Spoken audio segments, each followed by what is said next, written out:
Hello, I'm Jonasz Rewiński and this is Break the Fake. They make them, we break them, and tell you everything you need to know. Right. I know I make a poor Ewan McGregor impersonator, but here it goes. You were the chosen one. It was said that you would destroy the Sith, not join them, bring balance to the Force, not leave it in darkness. In other words, Mr. President Donald J. Trump, I mean no disrespect, but this is not how you win a Nobel Peace Prize. Stopping all aid to a nation in peril, to the heroes on the front line, to the units manning air defense systems across Ukraine, how is this supposed to help anything apart from driving the body count into the stratosphere? Ukrainians themselves know it, the international community knows it, but hey, let's listen to J.D. Vance instead because, you know, he saw stories. Let's see what Trump had to say on Truth Social recently. Here it goes. This guy, President Zelenskyy, doesn't want there to be peace as long as he has America's backing. Well, that's not really true. Zelenskyy wants peace, he just doesn't want peace on Russia's terms. That kind of peace, by the way, would fail the letters test faster than Liz Truss. Also, probably faster than the Nobel Committee would be able to process a Peace Prize nomination. Just think about it. Speaking of Nobel Peace Prize winners, remember Lech Wałęsa, Poland's first president after communism collapsed? He and a number of other former political prisoners of the communist era wrote a letter criticizing Trump for how he treated Zelenskyy recently. And I quote, "Gratitude is due to the heroic Ukrainian soldiers who shed blood in defense of the values of the free world." End of quote. Wałęsa won the Nobel Prize back in 1983, so maybe he knows a thing or two. Again, just saying. And where is Europe in all this? Europe has spent more money buying Russian oil and gas than they have spent on defending Ukraine by far, Trump wrote recently, and unfortunately, he is right on that one. 22 billion euros on fossil fuels from Russia versus 19 billion for Kiev's struggle against aggression.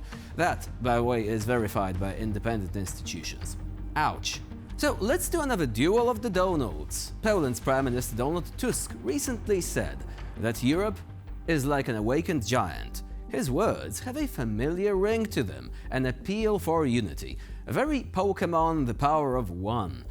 And it makes sense too. Europe really needs to finally become the Mewtwo it deserves to be, instead of being slowpoke on issues such as, seizing Russian assets. Our biggest problem right now, though, is that we seem to have one Pokemon on our team that's evolving in reverse. The Trump Gyarados, shrinking back and becoming a geopolitical Magikarp, flopping about aimlessly on the world stage. And I might mean some disrespect here, but it's all for the greater good, You shock us into action, we shock you too. But until you listen, it's red, white, and boo. The Kremlin, ever in the need of a fresh enemy to blame for its own failures, has now set its sights on a terrifying new adversary: the United Kingdom and the European Union. Having already exhausted NATO, Ukraine, and reality itself as targets of its wrath, Russia's propaganda machine has turned its fury towards Brussels and London, convinced that these perfidious Western entities are plotting Russia's ultimate demise, possibly by drowning it in democracy. According to Moscow, the EU's biggest crime is not its support for Ukraine or its sanctions, but its sheer audacity to exist independently of Russia's economic and political grip. The British, meanwhile, have managed to infuriate the Kremlin simply by breathing, apparently. The United Kingdom is leading an anti-Russian crusade, while the state-controlled media failing to grasp that Russia's own invasion, war crimes, and nuclear threats might have something to do with its declining popularity in Europe.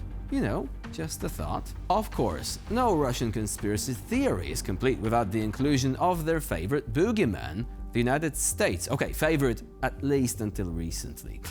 In this latest fairy tale, the dastardly Americans have enlisted British pensioners and EU bureaucrats in a sinister plot to, do something evil to Russia.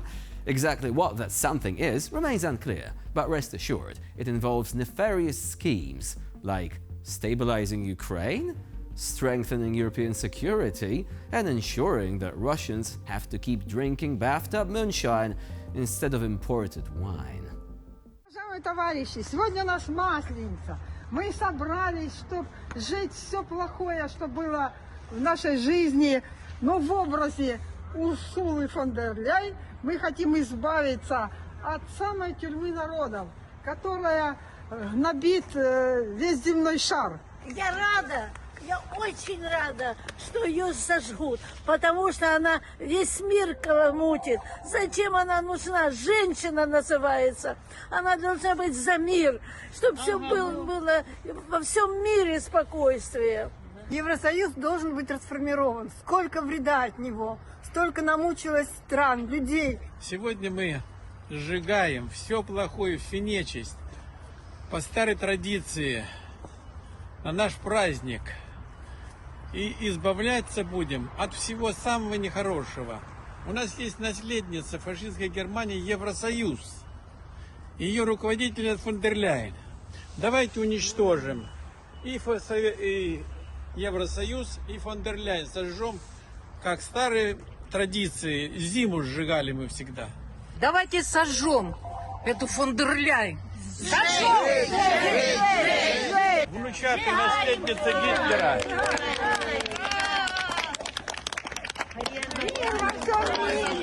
Чтобы был мир во всем мире. Евросоюз! Мир на всей планете! Ура! Мир на всей планете!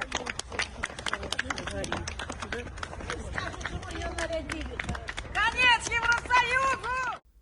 Now what the hell was that? Some kind of Siberian voodoo? Anyway, the Kremlin's narrative now resembles a bizarre Soviet-era fever dream.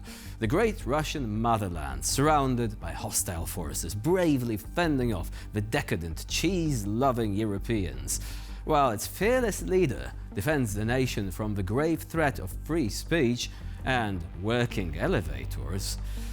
It would be actually kind of funny if it also wasn't just a bit tragic. One thing is certain though, Russia's list of enemies just keeps on growing, and at this rate they may soon declare war on geography itself. Vladimir Solovyov, Russia's answer to Tucker Carlson, or is it the other way around, has spent the past 2 years declaring Ukraine's imminent collapse on an almost weekly basis. Yet now, in a rare moment of unintended honesty, he suddenly admits that things are not going quite as planned. The situation on the front is very difficult, he laments, as if Russian troops weren't supposed to be marching triumphantly through Kiev by now, throwing flowers at themselves, I guess. It seems someone forgot to update the script at Kremlin HQ. Just days ago, the same propagandists were boasting about Ukraine's impending doom, NATO's inevitable collapse, and Putin's grand victory being just around the corner. Now, we're back to the same old song. Don't celebrate yet, comrades. The war we were supposed to win in 3 days might take just a little longer. Indefinitely, in fact. Вот просто не надо расслабляться. Вот, на фронте ситуация крайне непростая. Надо очень внимательно смотреть за всем происходящим. Врага много, оружия у него много, небо кишит в их птицах. Наши работают, и тыл, и фронт. Видим, что они пытаются там готовить контрнаступление в районе Покровского. Генералы опытные, грамотные, умные, видят, понимают, чувствуют. Но рано праздновать победу, рано расслабляться и считать, что враг повержен и бежит. Еще много и многое предстоит. One has to wonder what prompted the sudden dose of realism. Perhaps even Solovyov is having trouble keeping a straight face when reciting the latest fairy tales from the Ministry of Make-Believe. Or maybe, just maybe, he realized that promising victory over and over again without delivering begins to make even the most gullible audience a bit suspicious. But don't you worry, dear Russians, the next episode of Ukraine's collapse is imminent. We'll be back on air soon. Solovyov and his colleagues just need to tweak the script a little. Again. And with this, we conclude this episode of Break the Fake. Please stay with us here on TVP World for more latest news and features.